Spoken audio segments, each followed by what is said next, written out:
સ્કૂલમાં વિદ્યાર્થીને ભણાવતા એમાં છોકરાને એવું લાગ્યું કે મને માર્યો, એણે એવું વિચાર્યું એટલે છોકરાએ બહેસ કરી. એટલે મેં કીધું ચાલ તારા મમ્મી પપ્પાને બોલાવી લઈએ.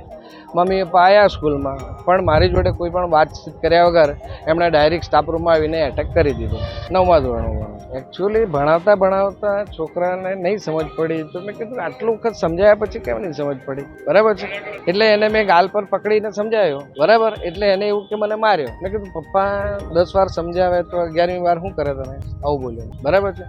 તો એ બહેસ જ કરે કે ના આમ છે તેમ છે. તો એટલે મેં વાલીને બોલાયા. એટલે વાલીએ મારા ઉપર એટેક કર્યું અને વાલીએ જ ફરિયાદ કરી પોલીસ સ્ટેશન.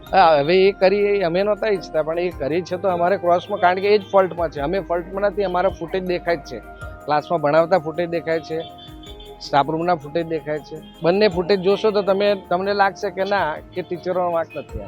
હા, સીસીટીવી ફૂટેજ ક્લાસના બી છે અને સ્ટાફ રૂમમાં પણ. એવું કરીને પછી અમે ત્યાં સર પાસે ગયા.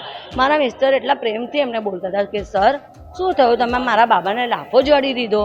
તો એમને હસવા લાગ્યા. એ હસવા લાગ્યા ને પછી મારા હસબન્ડને ગુસ્સો આવ્યો અને એમને સામેથી લાફો જડ્યો, એવું કહેવા માટે કે હવે તમને કેવું લાગે છે.